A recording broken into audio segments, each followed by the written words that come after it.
Hey everybody, it's Dana from the Run Eat Drink podcast at runeatdrink.net. Welcome to the week 4, day 2 redo. That's right. This week is a mulligan week because of all of the last week was weather and yesterday was a technical issue, but we are getting back on track right now.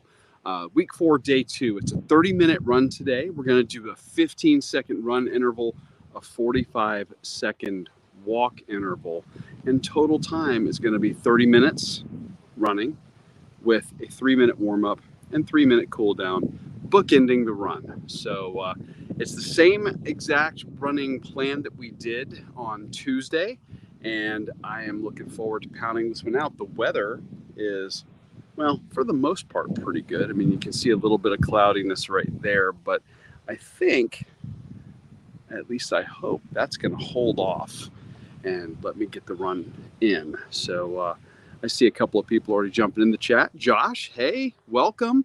Amy is not with me right now. She is taking care of some much needed downtime with coworkers. So she's off doing that while I'm out here pounding the pavement. So feel sorry for me, but that's okay. I've got you guys here to help keep me company and cheer me on. It's about time we go ahead and get started. So let's see. I've got my trusty Garmin here with everything programmed in. My workouts. And I've got this workout programmed in. So nice and easy. Our total time with the warm-up and cool-down period is 36 minutes total on the road. Hard to believe you're going to get your speed work training in just doing 2 runs a week. And right now, our short runs are under 40 minutes, and that's including your warm-up and cool-down. It's pretty awesome. So let's go ahead and get moving. I hope that everybody's had a great week. Happy Friday to everybody out there. I'm sure that most people are not running or getting out there to run right now. They are getting ready to go out. I'm just a little bit off in that respect. Josh, good question. This is the Phoenix 6X Plus Sapphire Edition. Amy got this for me last year for our anniversary, and I've actually been living with a dual watch lifestyle. I've got Apple Watch here, Garmin here. You know, I've been trying to do some active comparison and contrast and actually live with it. And I've been meaning to kind of do either a video review or, you know, some sort of an A/B comparison. The problem is that I start looking online and seeing, and there's so many of those types of videos out there that I don't know that there's a lot new that I could really bring to the space or to that conversation. But the watches definitely are both amazing. I love them both for different reasons. And this is a specialized tool. The Garmin, very specialized. This one here has, you know, ridiculous battery life. I mean, if I am not actively tracking a run, it will go for multiple weeks between charges. Active run tracking like I do, wearing it where I'm sleeping, doing all my sleep tracking, it's very easy for me to get a week out of a single charge on the battery. And it really does a great job of giving me good data. The Apple Watch, on the other hand, for a daily driver, for a app-enabled watch, it's really tough to beat. I mean, the different functionality you can add to it, the companion apps that you can get that, you know, go from your phone to the watch. I don't think that if you're looking for a general purpose fitness watch, nothing quite so specialized as this particular Garmin, I don't think anything else that's on the market really even compares. So Anyway, we're about 6 seconds left in our warm-up. Our first interval starts out as a walk, and then we're doing the alternating intervals from there on. Hey, Trip. Hello, hello. Your connection sucks. I'm sorry. I don't want to share the technical issues I had yesterday, but if you would like somebody to come and mess up your technology, I'm your guy. So I figured out, I learned the hard way. If you're doing an update, a software update, don't walk outside with your device and come off of your Wi-Fi in the middle of things. That's bad. Bad things happen, and often forces you to have to go old school with updating things. And here we go. First interval. Remember, we're keeping the stride nice and short. Keeping your shoulders back and keeping your feet under you. Maintaining your balance, not trying to rely on gravity to make you go faster. It doesn't make you go faster. It'll make you fall faster if you're leaning forward. You really want to keep good posture, feet under you, very short stride. That's the way to go. Yes, I can undo it all. If you handed me a bowling ball and gave me enough time, I could probably tear it up. So keep that in mind. And yet I'm technical support for the show. Go figure. Actually, it was probably my desire and interest as a kid, taking things apart, tinkering, playing with technology, that led to me playing in technology some. Whew. The wind's starting to pick up, which is really nice, but these clouds are concerning me. I want them to stay over there. My weather app said no rain expected. Fingers crossed. I'm not even afraid of getting wet. I'm afraid of getting actually not even the phone, the gimbal. The phone's water resistant. The gimbal, it's made by DJI. They're known for their drones. They're known for their gimbals. They're not known for detailed technical manuals telling you the water resistance rating of their gimbals. So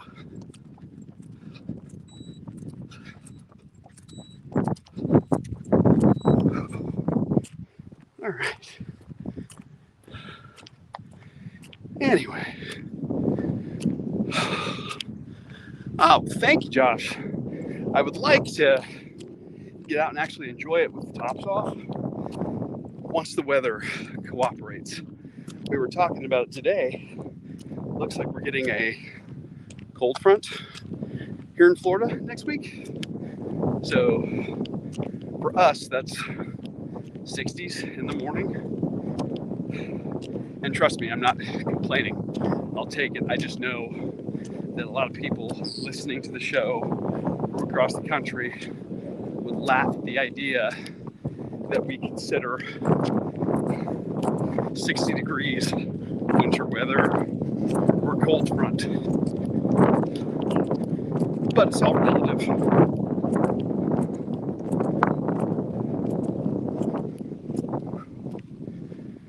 Okay.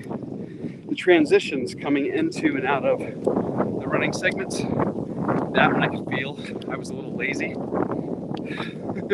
And I was a little more abrupt there. The nice thing about those drills that Amy talks about, cadence drills, acceleration gliders, those really do smooth you out.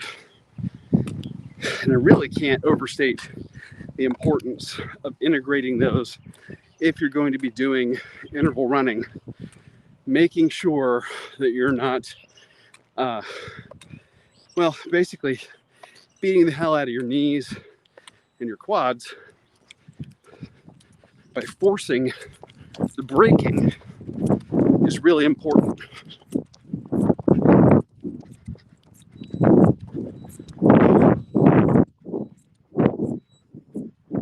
Okay, that's better. Smooth that out a little bit.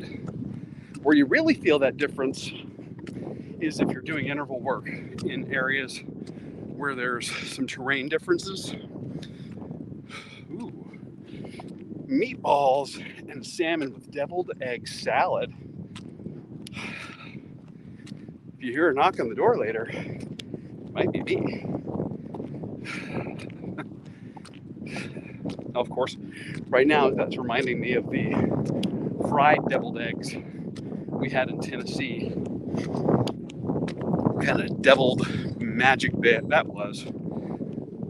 Oh, great question, Josh. The screenshots that you guys have been seeing that shows the intervals that we're doing, those come from the Lolo app, and they partner with Jeff Galloway to do their Galloway series. They have a 5K, a 10K, a half, and a full marathon app. Each app has the ability to do your first race of that distance, and they have that training plan. They also have a training plan for improving your time.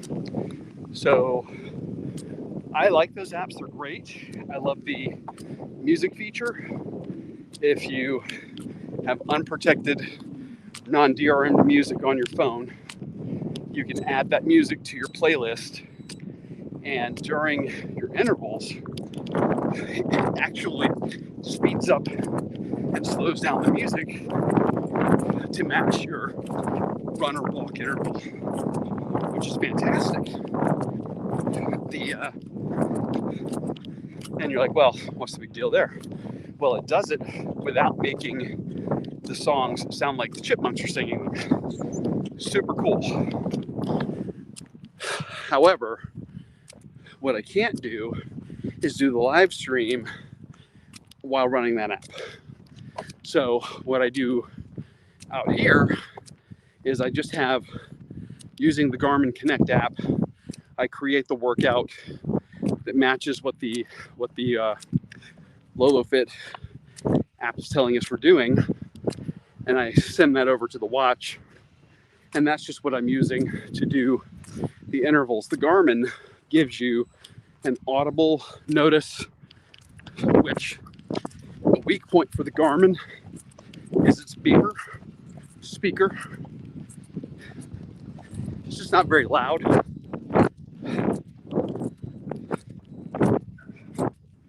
So what it also does is give you some haptic feedback, and it vibrates to tell you when to start running, when to start walking. So that's really nice. It also uses different screen technology. In daylight, I really prefer it. It's much easier to read, even though the new Apple Watches are really bright, beautiful screens. And they're great. They're just not as easy to read in bright sunlight. Now, at night, we flip the script. At nighttime, the Garmin uses a technology in its screen. It does give you full color. It just doesn't have as vivid color or the same resolution. And it uses a backlight to let you see through it. You see the screen at night. Whereas the Apple Watch uses what they call OLED. So instead of a backlight, each pixel actually lights up. So, protein, heck yeah. I wouldn't be able to keep up with you still. Here we go.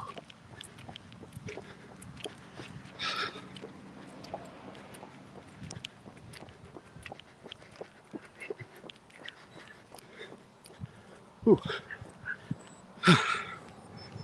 Here we go. So, oh, I see. We see you running. Uh-oh. So Amy's still with her coworkers. Tell everybody I said hello. Hopefully audio and video are working well today. Seems to be so far. And as long as I don't get rained on and have to replace this gimbal unexpectedly, this should be good.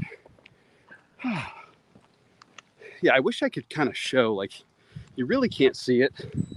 It's the closest thing I could describe the screen is if you've ever looked at a Kindle, that e-paper type screen, and they have color versions of it. It looks like that. And they have the ability to install third-party apps on this watch. Again, point in Apple's favor, the Garmin does not have a touchscreen. So you have to navigate, select everything using the little buttons on the side. So it's a very, very clunky user interface. So I don't exploit a lot of the features because I just don't like the way it does it. So for things like contactless payment, any other apps that they have, I just don't dig them. So for wrist-based apps, I default to the Apple Watch.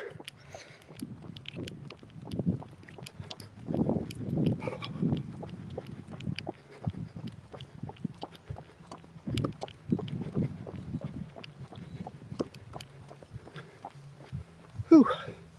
There we go, smoother transition. You get to where you can feel that if you're doing those drills and you know when you don't. And if you're like me and you've had a knee scope in the past, Mother Nature reminds you. My doctor told me, he says, yeah, meniscal tears like yours are nature's way of reminding you that you're not 33 anymore. And I'm like, thanks a lot. Not cool. Moved over to the dark side. Oh, here we go.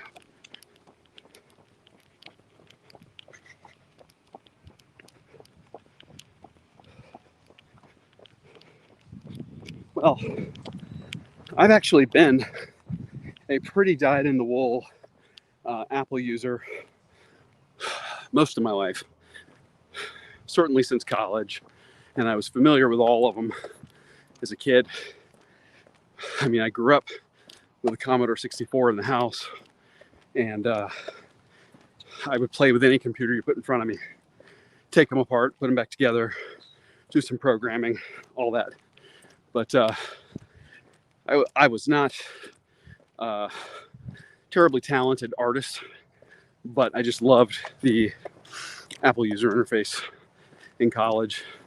And when I was working in our college bookstore, I had the opportunity to go over to our computer store. And I did sales. And then when the opportunity came up, I went to tech school and became a computer repair technician in college. So I was servicing our college, hospitals, other offices on the campus. And I just ended up liking the Apples a lot better, even though in the history of Apple, that was probably not their most reliable time. This is pre-Steve Jobs' return. And they had an awful lot of models of machine. You need to watch the cadence video.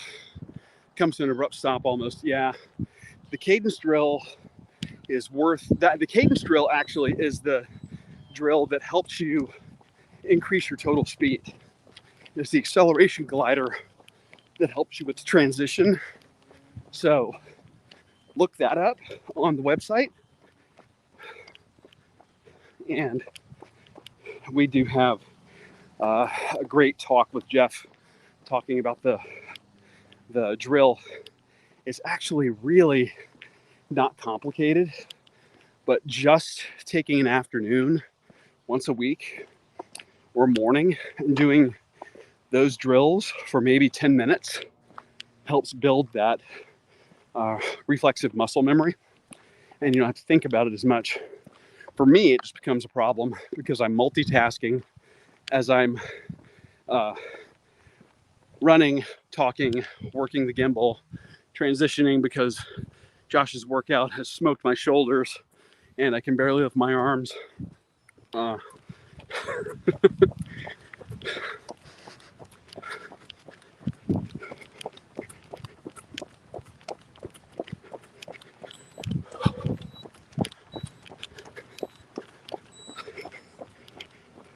There we go.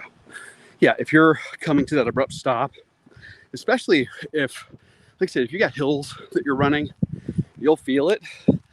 And especially if you do it for a while, you know, for a run or two, and you start getting shin splints, that's a good indicator at that point. Yeah, either like I'm running with a hammer like Thor, or I'm training for the Olympics to carry the torch. But it's a bit of an isometric isolation workout, so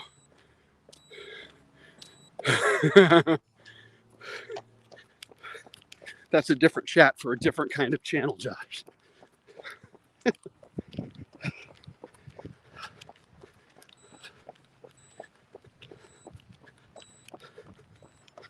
Now, probably the funniest story I have about that is some of the stuff you've read, old computer urban legends about goofy things computer technicians would encounter, whiteout on screens, you name it. I did have somebody complain that their cup holder was broken on a computer once. Computer didn't have a cup holder. It did, however, have a CD-ROM drive. And I used to work really hard at trying to help people troubleshoot for free over the phone because we were a campus store and we didn't service really non-students or non-faculty. So, you know, we're going to make money, but profit wasn't really a huge driver. And there were only 3 of us in the service department at the time. And the campus was half the size it is now. So 9,000 people on the campus, 3 technicians. I would do everything I could to avoid coming out. And I'd tell them, hey, look, for me to leave, it's $50. Then it's $35 per half hour, minimum 1 hour labor. And if I have to bring your machine back, then there's a bench fee on top of that. It gets expensive really quick. Well, I get people calling with their printer doesn't work, it won't power on. And this happened multiple times. And I'd ask the question, just like in the IT Crowd TV show, which if you have not watched, I cannot recommend it enough. I'd say, have you turned it off and back on again? What do you think I am, stupid? Of course I did. You probably see where this is going. So I would go out, see their printers not lighting up. I'd look down and the printer would be unplugged from either power or the computer. And I would charge them $120 to plug their printer back in. And they would get so pissed. So pissed. But, I mean, I would literally do everything but walk on hot coals to keep from having to come out and do that service call. Because we always had shelves full of actual repairs to do. But, you know, I'm a tenured faculty member. What do you think I am, stupid? Well, I just think you are. If you don't do what I tell you, you're going to confirm it really quick. And it happens sometimes. So, yeah. And yes, Trip, I wish I was making it up. Legit, cup holder on their computer was broken.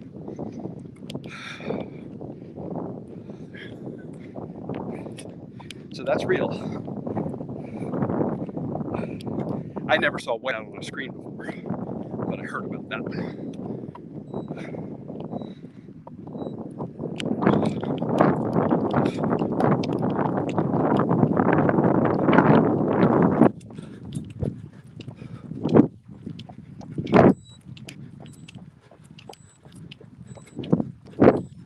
Now, there's another one. This could be Geeky Computer Stories with Dana, new podcast. Tune in. It's exciting stuff. If you've ever seen Star Trek IV, The Voyage Home, there's a famous scene where Mr. Scott sits down in front of an Apple Macintosh computer. And this is the original all-in-one machine. And he's trying to get a business to build him slabs of transparent aluminum so they can transport the whales back to the future and save Earth. And he sits down, and it's a computer, and he starts trying to talk to the computer by holding the mouse. Very cute scene. Like I said, pretty famous. Well, in the 90s, Apple started experimenting with voice control on their computers, and they actually had a microphone, a wired microphone that looked like a little puck that you could sit on top of your monitor, hide it next to your tower, whatever the case may be. And it was a keystroke to tell the computer to listen for the commands. You could call this a very, very early prototype for the S lady on your phone or the A lady in your home. Way less sophisticated. You had to say the exact phrases to trigger the actions. We would get people calling very upset that their computer voice commands wouldn't work. And very often what we would find is that they didn't even have the microphone plugged in to the computer, and they were talking to their mouse like Mr. Scott did in the movie. So, you know, we take for granted now that most of our population is more tech savvy, used to computers. You forget how far we've come in just, well, now 30 years.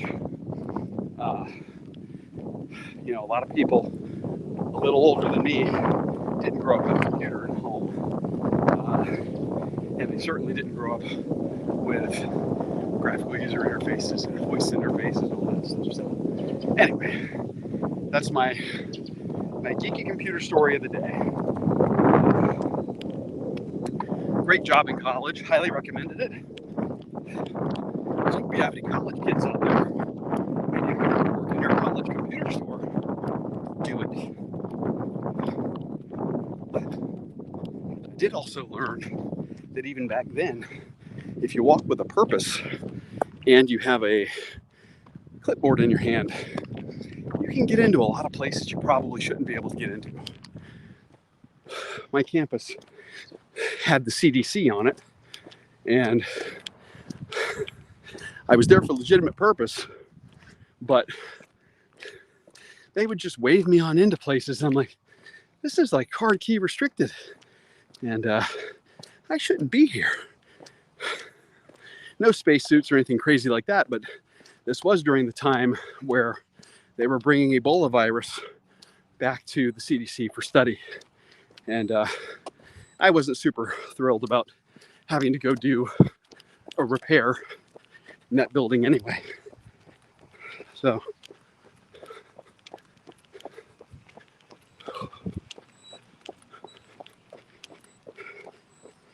All right. We have 4 more segments and we're done. Time flies when you're having fun. For those of you that have been running or listening to in playback, please leave a comment. Drop in there who you are, where you're from, where you're running. Inside, outside, treadmill, dreadmill, and what interval are you using? Tell me what you're doing. We're doing a 1-to-3 ratio this week. Tomorrow is the long run, and we're going to do a mixture of walking and interval work on that run. And then next week, we're going to change up the interval a little bit. I don't really want to say increase the difficulty, because I think you guys are starting to see that by doing the things we're talking about, by keeping your stride small, your feet under you, you're just doing that 1.5 footfalls per second to pick up pace from your walk to your run segment. It's making a huge difference in your overall time or overall pace for your run. And like if we were to go from, let's say, 15:45 to 20:40 next week, would you really even notice? That translates to roughly 7 or 8 extra footfalls during the run segment and 5 seconds, just 5 seconds less of walking. Hello, Katie. Popping the Popcorn is in the house. Popping the Popcorn, who's going on YouTube. Super excited. We have 2 more running segments.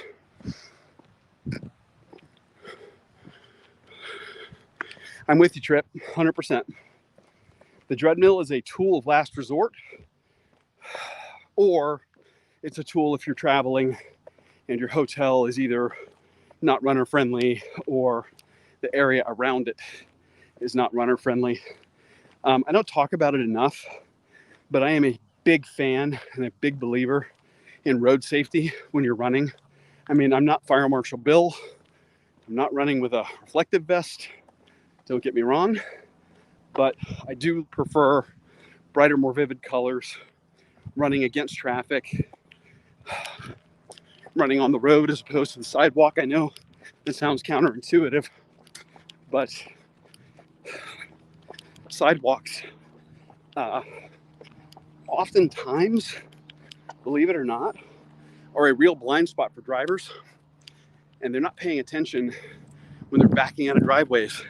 They're looking past the sidewalk to the street, and they're not paying attention. So they'll register you if you're in the street, and you become basically part of the background if you're on the sidewalk.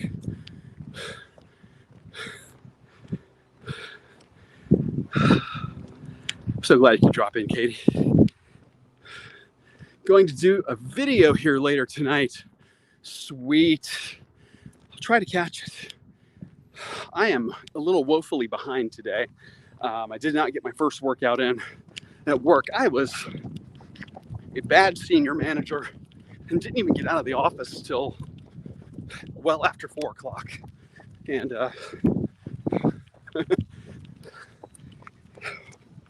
nice transition there. All right, not beating myself up. So I've got to do a second workout tonight. So yay me. So I may be able to catch your video. Yeah, Josh, let me tell you something. Back when that show was on, he was funny. Whew. All right. The humidity's starting to climb. I don't know. It's not as dry as it was a few days ago, but good time. Let's see where we're at here. We might have one more run segment, I think. We'll see what the watch says here. One more run segment. This is it.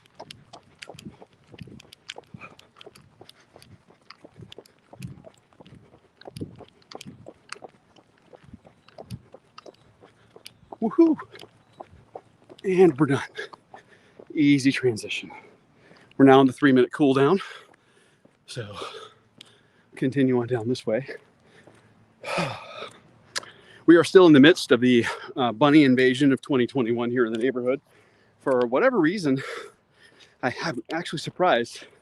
I haven't seen any coyotes in the neighborhood like I normally do once the population explosion happens. Fellow Jeeper on the road. But we have seen red-tailed hawks in the area. We also get kestrels and bald eagles. So I have been seeing those, but I don't think they've discovered what's going on here in the neighborhood, because in the morning, they're everywhere. I mean, everywhere. We're really lucky. We have great neighbors here. Most are long-term. The majority, well, actually, I'd probably say 2/3 of the houses on the street have been here 10 or more years. And they're just filling in the last remaining bits of the neighborhood that haven't been built out. Cape Coral is kind of a weird city. We're about 200,000 residents. We're going to grow to about 400. And in my area, or our area of town down here, we have city water and sewer. In the southeast, there's city water and sewer. In the north part of town, they're just now getting city water and sewer out there. So lots of houses are still on well and septic. So like y'all heard us talking the other night about how a lot of these yards have a really big slope or major slope to the front yard. That's kind of what I'm talking about there. And that's because prior to city water and sewer coming through here, the well and septic was in the front yard. So that house down the street on the other end that has a mango tree right smack in the middle of the front yard, they roll right down into the street. Pretty wild. But yeah, we're pretty fortunate. The drawback is that just kind of the way the neighborhood and the yards are designed, not a lot in the way of shade trees. Our linear park here in the city doesn't have anything in the way of shade trees. And there are some groups that are trying to fix that. They're planting trees like crazy. And it's just, it takes, decades for that to take effect. So not really any shaded areas to run. So for us, it really is, you must get up early if you have a really long run day planned where you're wanting to beat the heat. There's just no way around it. So you just get used to it. You train around it. And here we go. Workout ended. We traveled 2.49 miles total. I'm going to stop that right there. Sorry. And save it.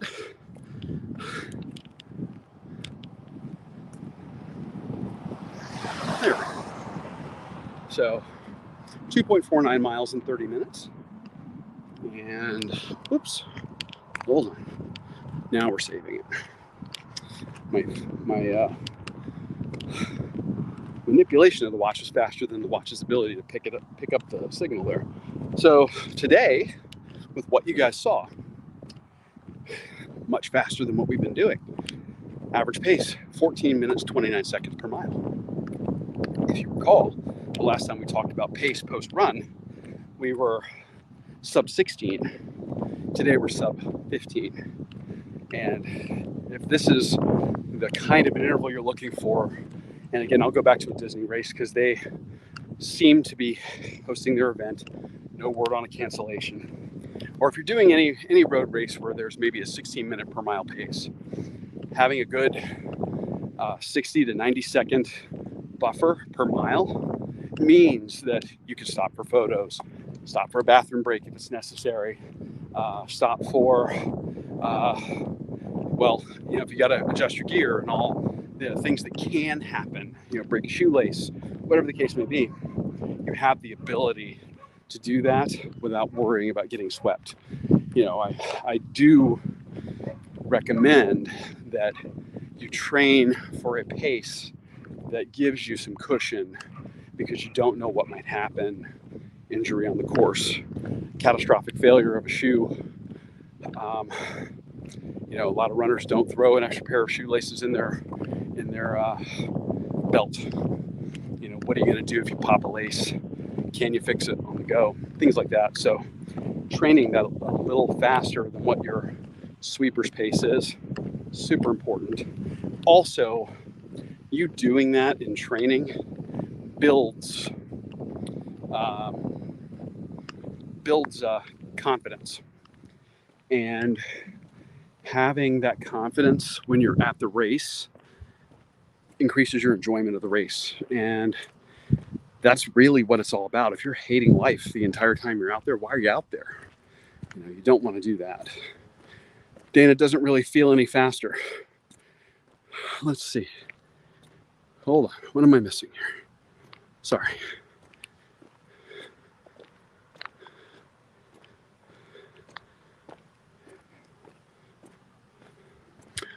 I said I'm catching up. Yep, Katie, you got to wait that 24 hours. I totally get it. And Trip, thank you for supporting Katie. It's nice to see small independent podcasters getting some love, and you guys are just the best community podcasters could ask for. The Runcation Nation has been so good to us, and the fact that by extension, other friends of ours that are podcasting are getting to share in that love and meet you and you know, have you be part of their podcasting lives, I just think is amazing. But yeah, Trip, the key is repetition. You know, if it doesn't feel faster today, you know, what's your watch telling you? What's your pace telling you on whatever app you're using to track? And perhaps a 1 to 3 is not the right ratio. If you're not feeling good, you're not able to talk, if you're not able to recover quickly, maybe the 1 to 3 is not your speed, or maybe it's your speed, but you either need to go longer in the segments or perhaps shorter. Some people just do not like, for whatever reason, they don't like the quicker turnover and transition from run segments to walk segments and back. Totally understandable. It's not for everybody, but this is where you get to play and see what feels good, what's comfortable, and what you can sustain over time. And that's the beauty of doing interval training, is you, as Jeff likes to say, you are the captain of your ship. And he's absolutely right. You can change your interval at any time. Now, what can be difficult, you just got to be okay with it.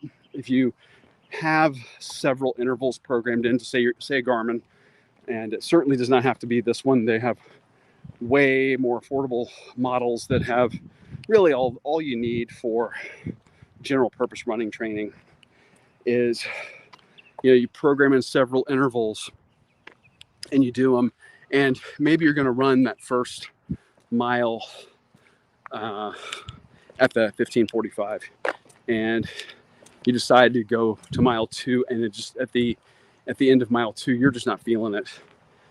Stop that one, end it, start another segment, and try a different interval. Don't worry about if you don't have your run captured in one single workout. You know your total distance you're traveling. A little bit of math at the end. You can add things up, and then ultimately the idea is you land on that interval that gives you that right balance of additional speed and the ability for you to erase fatigue and get rid of lactic acid buildup. That's the main thing. Hashtag toe blowout. I'll tell you what. Yeah, I mean, I've seen it. I've seen whether it's your toe, like Amy, she didn't have a toe blowout, but she was at mile 9 at Jeff's race in Atlanta. We have on the left side of us is a high school. On the right side of us is Piedmont Park, which is Atlanta's version of Central Park. And this section has a pretty good steady incline heading up to Piedmont Avenue. And Amy looks over at me, absolutely I mean, you guys know her and you know how her face is and all that. She is absolutely deadpan and goes, I just lost a toenail. And then goes back to running. I mean, didn't miss a beat. And I'm like, oh crap, do you need to stop? No, I'm good. Just keeps going. Like, you're a beast. So we get back to the hotel later on. We were peeling shoes off, gets the sock off, and here comes the big toenail. I'm like, oh. I've had black toenails where I've had to pop a blood blister. I've never seen one just come right off in the shoe. Like, could have done without that. Again, the marathons I was accustomed to prior to doing running involved Netflix, and I never lost body parts doing it. Just saying. Wow. Oh yeah. Trip, she's a beast. Don't let the curly hair and the sweet disposition fool you. She's a Terminator when she's pushed for a goal. And I believe that was the year she PR'd at Jeff's race, and that might have been the same race where I kind of phoned in some of the later training and didn't get my mileage in. And at the end of it, she is pulling ahead of me, and I'm like, yeah, you go, I'll catch up. And I've had every intention of crossing the finish line at the exact same time. Yeah, that didn't happen. I was behind her a little bit because she was killing it. She is absolutely a cold weather runner, and why how we discovered that is just doing races in the wintertime up there. But yeah, she's something else for doing that. So anyway, water. Always important to hydrate. I have to drink 3 more of these tonight before I go to bed, which means after I go to bed, I won't be sleeping. But I'm now into or heading into the almost the halfway point of the 75 hard challenge. So I got to keep it up. Anyway, guys, thank you so much. I hope that this, idle conversation and chit chat during the entire run really, gives you the idea of what we're looking for, what we're wanting to do, and showing you that couch to 10K is absolutely achievable. And what we're doing is kind of the aggregation of cumulative improvement, where we're just adding a little bit more improvement every couple of weeks in terms of the amount of time we're running versus the amount of time we're walking. And that during the run, you're not having to kill yourself, but just get a little faster. And you're seeing that great improvement there. Anyway, tomorrow morning, 7 a.m., weather permitting, we'll be out here pounding out the mileage for this week's long run. Hope that you guys can join us. Like I said, probably the first half of it or more is going to be a walk and doing, maybe a little bit of an extended walk and coffee chat. And I would love to see you guys here with that. And I'm going to try to get Amy to come along with, because, she's a beast and keeps me moving too. So, Trip, you're welcome. Thank you for coming along. I hope that you're able to get your run in with me and get your mileage in. I'm super excited to be able to hopefully help a couple of people out there that are wanting to experiment with 10K distance. So tomorrow, long run for week 4, the week 4 redo. And then we're back on track for week 5 starting next week. So time to finish my water and start my weekend. So guys, have a great night. Talk to you soon. Good night.